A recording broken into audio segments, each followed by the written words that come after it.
menegakkan hukum. Tentu sisi yang bersamaan adalah demokrasi. Nah, sekarang demokrasi kita sedang berproses. Mari kita ikuti proses-proses demokrasi ini yang sekarang sedang mulai ditata dan dinilai oleh Mahkamah Konstitusi. Ya biar itu berjalan, apapun hasilnya nanti kita tunggu. Tetapi sekarang kita harus mulai sadar lah, memburu kembali para koruptor, mengidentifikasi, karena sekarang udah banyak loh jaringan-jaringan narkoba, korupsi, berbagai sumber daya alam, tambang dan sebagainya. Itu supaya dipelototi kembali. Dan tadi kan di MK itu salah satunya mendengarkan kesaksian dari pihak Bawaslu.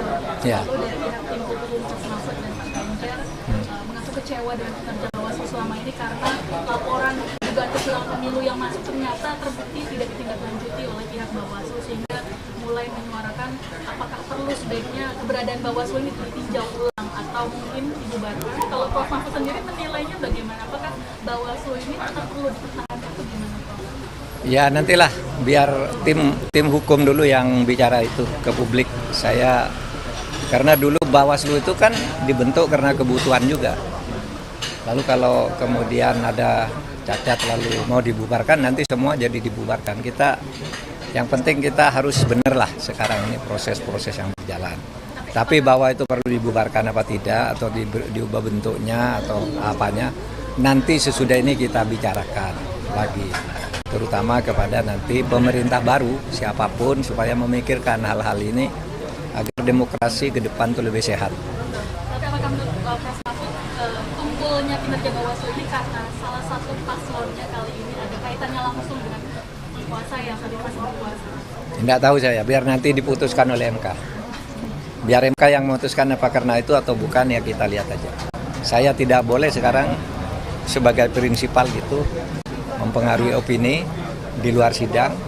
Silakan aja MK. Semuanya sedang berjalan dan berproses.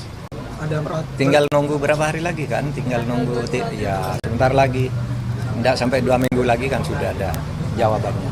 Ada 4 menteri yang akan dihadirkan di dalam sidang Pilpres ini. Tanggapan Prof. sendiri seperti apa? Apakah itu menuju sesuatu yang positif atau seperti apa, Prof? Ya silakan aja. MK nanti akan menilai apa penting itu hadir apa tidak. Gitu ya. Tapi sudah diakui oleh pihak lawan bahwa dengan kehadiran 4 itu akan menjadi kemenangan bagi paslon 02 begitu. Karena keterangannya di Bogor justru akan memenangkan argumen mereka, Prof. Ya silakan saja. Silakan. Nanti kita lihat aja di lapangan. Kita semuanya ngikuti itu. Saya kan tidak ikut di dalam. Saya sudah nyerahkan ke kuasa hukum, jadi saya tidak ikut bicara. Tapi kalau Prof. Mahfud, keterangan dari menteri-menteri ini akan independen atau masih ada cawe-cawe presiden dalamnya, Prof? Karena kan masih tercatat sebagai pembantu presiden. Nanti kita lihat aja di persidangan. Bisa dinilai nanti sesudah tampil. Prof, ini kan selain 4 menteri, itu kan ada juga usulan soal Kapolri juga Presiden Jokowi untuk hadir di persidangan. Nah, kalau menurut Prof. Mahfud gimana? Ya terserah hakim aja.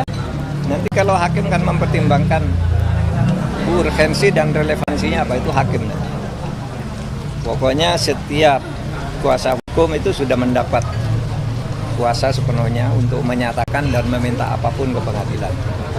Sehingga saya tidak harus tahu apa yang diminta. Nanti kan minta apa kuasa hukum saya itu, lalu hakim yang mempertimbangkan mau dikabulkan atau tidak. Saya akan melihat aja. Tapi kalau di MK itu emang seperti itu. Misalkan kemarin kan 01, 03 kan mengajukan 4 menteri tersebut untuk hadir. Tapi ditolak MK, tapi MK yang mengundang sendiri untuk hadir. Emang prosesnya seperti itu, Prof? Ada yang begitu. Kalau dulu saya sering undang sendiri.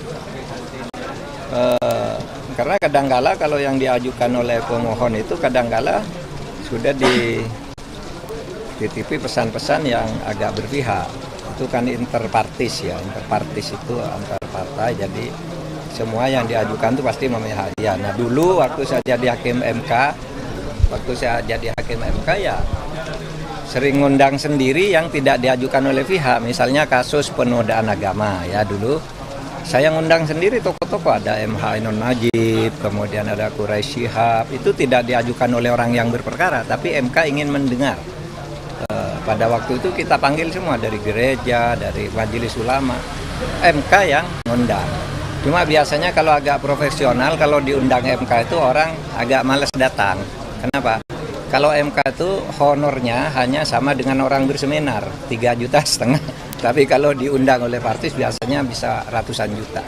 Prof, kemarin Mas Ganjar kan sudah menegaskan nih, dia kalau misalnya ditawari jadi menteri dia tetap bakal di luar pemerintah gitu, nggak mau. Nah kalau Prof Mahfud sendiri sikapnya seperti apa nih Prof? Katanya sudah tahu. Tidak boleh bertanya itu saudara kepada saya. Yang bertanya itu tuh hanya orang yang berkepentingan. Oke ya. Cukup ya. Yuk. Foto Pak Mahfud.